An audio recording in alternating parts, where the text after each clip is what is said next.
ओम श्री परमात्मने नमः। श्रीमद्भगवद्गीता अध्याय 2 श्लोक 5। पूर्व श्लोक में अर्जुन ने उत्तेजित होकर भगवान से अपना निर्णय कह दिया।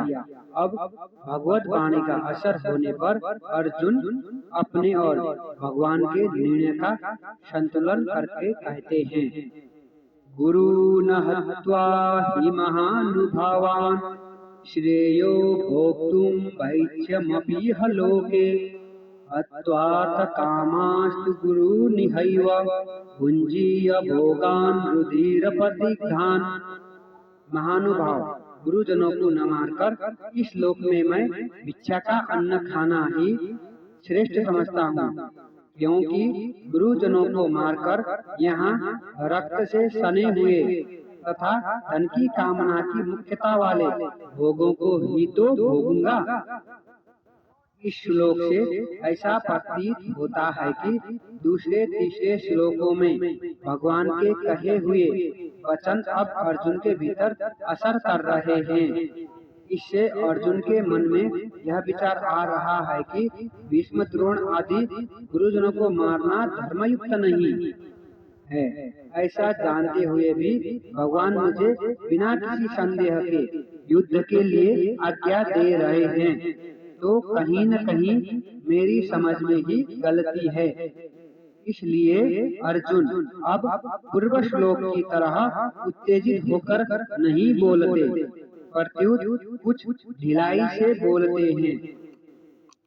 गुरुन् हत्वा वैच्यमपीह लोके।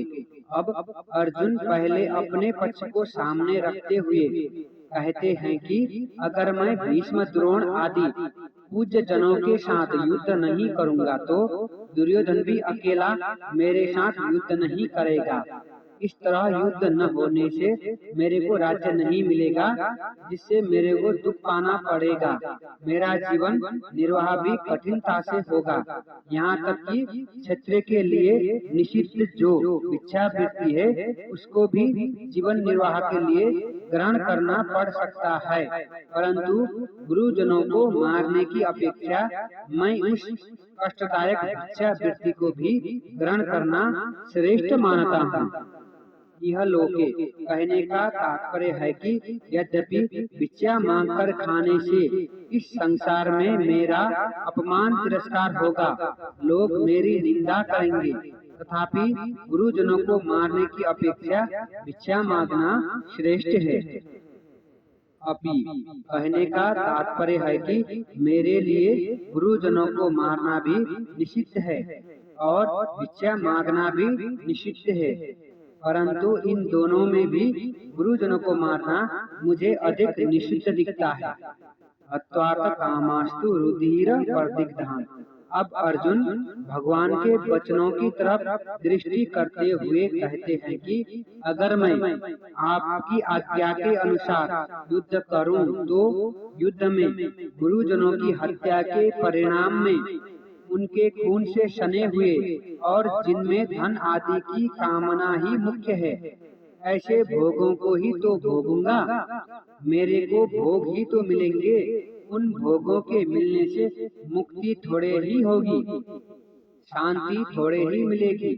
यहाँ यह प्रश्न हो सकता है कि भीष्म द्रोण आदि गुरुजन धन के द्वारा ही कौरवों से बंधे थे, अतः यहाँ अर्थ कामान पद को गुरु न पद का विशेषण मान लिया जाए तो क्या आपत्ति है?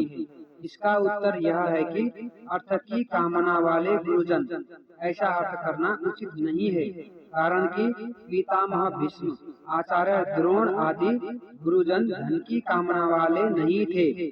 वो तो दुर्योधन के वृत्ति भोगी थे, उन्होंने दुर्योधन का अन्न खाया था। अतः युद्ध के समय दुर्योधन का साथ छोड़ना कर्तव्य न समझकर ही वो कौरवों के पक्ष में खड़े हुए थे। दूसरी बात, अर्जुन ने भीष्म द्रोण आदि के लिए महानुभावान पद का प्रयोग किया है। ऐसे श्रेष्ठ भाव वालों को अर्थ की कामना वाले कैसे कहा जा सकता है?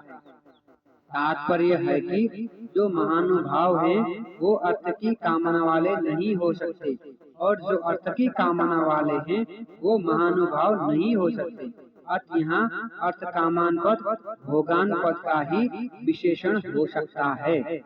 विशेष बात, भगवान ने दूसरे तीसरे श्लोकों में अर्जुन के कल्याण की दृष्टि से ही उन्हें कायरता को छोड़कर युद्ध के लिए खड़ा होने की आज्ञा दी थी, परंतु अर्जुन उल्टा ही समझे, अर्थात वो समझे कि भगवान राज्य का भोग करने की दृष्टि से ही युद्ध की आज्ञा देते हैं। पहले तो अर्जुन का युद्ध न करने का एक ही पक्ष था, जिससे वो धनुष बाण छोड़कर और शोकाविष्ट होकर रथ के मध्य भाग में बैठ गए थे, परंतु युद्ध करने का पक्ष तो भगवान के कहने से ही हुआ है।